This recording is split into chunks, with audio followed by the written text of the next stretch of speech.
Okay, you've seen the little preview I've done of my ATS 20 Plus.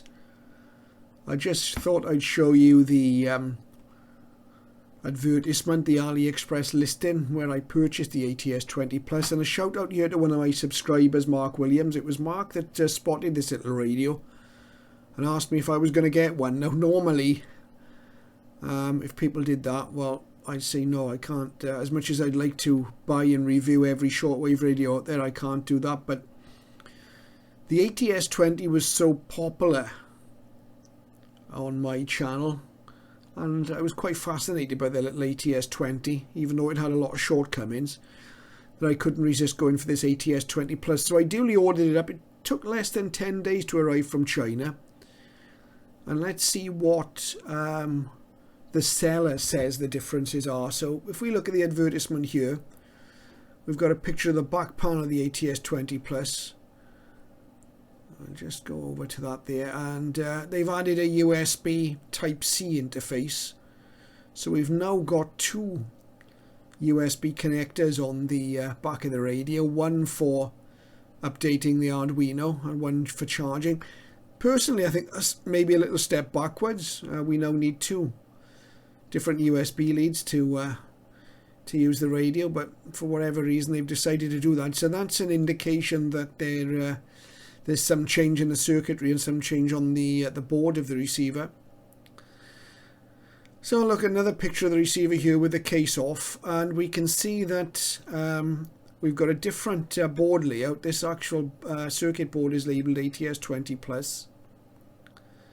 Now it says there's a FM bandpass filter. This component here looks like a capacitor, and we've got a couple of ICs here which it says is a bandpass amplifier. So that should indicate, if this part of the circuitry exists, of course, in the real thing, that we should get less breakthrough on FM, on broadcast FM, and possibly the receiver would be somewhat more sensitive. I never found breakthrough a problem when I tested my ATS 20. Maybe others have. I know some people have said that the sensitivity on the ATS 20 on broadcast FM wasn't that good, so we'll test that out. There's nothing here in the advertisement or in the pictures that would suggest that AM performance, that is shortwave performance, will be any better or any different. As you'll see here, the big selling point with this is it's got the same encoder, so it says, as the ATS 25, with long service life and first class feel. Okay, now I did say when I had my ATS 25 that the encoder felt higher quality. I haven't seen any reports of the encoders on the ATS 25s failing, so possibly they are better. And they certainly look, if this picture's anything to go by, it looks a more robust construction. So that's basically the difference. We've got some other pictures of the bottom covering of the receiver off and the rechargeable battery there. That's 850 milliampere hours. I don't think that's any more or any less than the original ATS 20. So that's how it was advertised. Now you can see the cost. That's $34.78 in the UK. You're going to have to add VAT to that, so 20%. So you're looking at about £40. Plus there's a £4.67 shipping charge. Now it's around the same price as the standard ATS 20, and there's plenty of those still listed. So I would suggest that if you're in the market for one of these, try and get the Plus version. As I say, mine arrived in I think it was 9 or 10 days. Shipping was quite fast. And we'll have a look at mine in a moment, and I'll show you the radio with the case off, and we'll compare it directly to my own ATS 20, see what the difference is. I can tell you that as with all the other Chinese receivers I've ordered, this ATS 20 Plus that I had came with no documentation whatsoever, not an instruction sheet, nothing. And as you'll see in the following video, it comes with a fairly old version of Ricardo's firmware. I think it's version 1.1.5. That's easily enough upgraded, but it's strange that they didn't put a more up-to-date version of the firmware before it shipped. So let's have a look at the ATS 20 Plus in the metal, and we'll compare it to the ATS 20. Let's have a closer look then at the ATS 20 Plus and see just how it differs from the standard ATS 20. As we've already seen in the quick preview video, the front, apart from the lettering, the ATS 20 Plus lettering is identical. See if I can get the camera to pick it up. Let's have a look. You can see there, look, though, the tuning knob is the encoder is secured to the front of the radio with a nut there. So that's obviously different. If I bring in my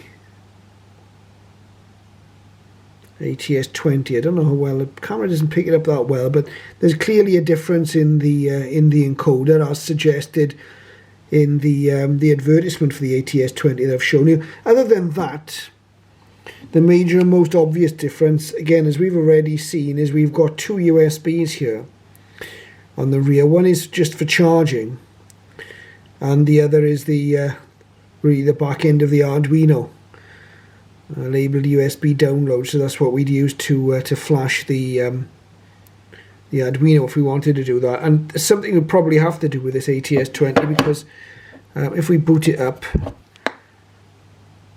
we'll see we're actually on version 1.1.5. This is one of the early softwares. Let's turn that off. This original ATS 20 here is running the same firmware. This is one that I haven't flashed or updated in any way. So 1.1.5 is on the ATS 20 Plus. Let's open the case and see if it's any different inside. Okay, then on the left we have the ATS 20 Plus, and on the right we have the standard ATS 20. And if you bear with me a moment, I'll pick the camera up here. If we look at the ATS 20 Plus, we can see in fact there are two ribbon cables here rather than the one on the ATS 20. There's one attached to the main part of the front panel. Let's bring that back a second.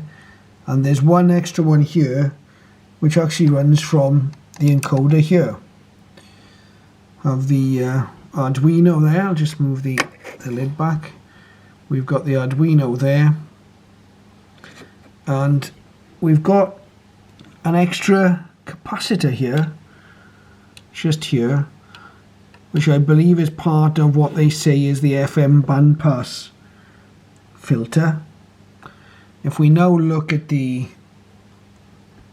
ATS 20, we haven't got that capacitor here, and neither do we have the ribbon cable that's on the ATS 20 Plus, which runs from the encoder to there. So let's have a little look at, I'll try not to knock the lid of the ATS 20 over. Okay, we can see the encoder is here, and we've got this cable then running onto the board here. And of course we've got nothing on the board here on the ATS 20. We've just got the one ribbon cable, and also incidentally where the OLED screen is, we have one connection just soldered on here on the ATS 20. If you look on the ATS 20 Plus, there's nothing soldered onto that part of the screen. There we are, that's the back of the encoder on the ATS 20 Plus. So it's a different encoder because the encoder on the ATS 20 is soldered straight to the board, the PCB that makes up the front panel, and on the ATS 20 Plus we've got a bigger encoder. It does look a similar encoder to the one in the ATS 25, and the board here is actually labelled ATS 20 Plus. So we have got a a slightly different board. So I suppose in theory the FM performance may be better. A few people have complained about the FM performance of these radios. I suspect most people don't buy them for FM, but rather for shortwave.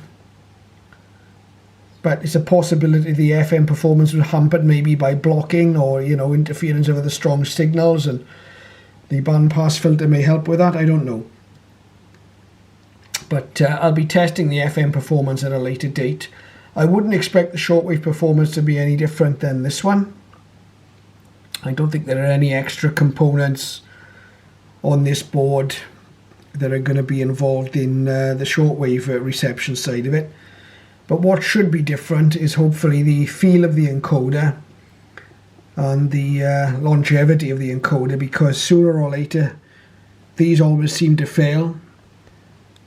Hopefully this is a better quality one. So there's just a look inside the ATS 20 Plus and the ATS 20.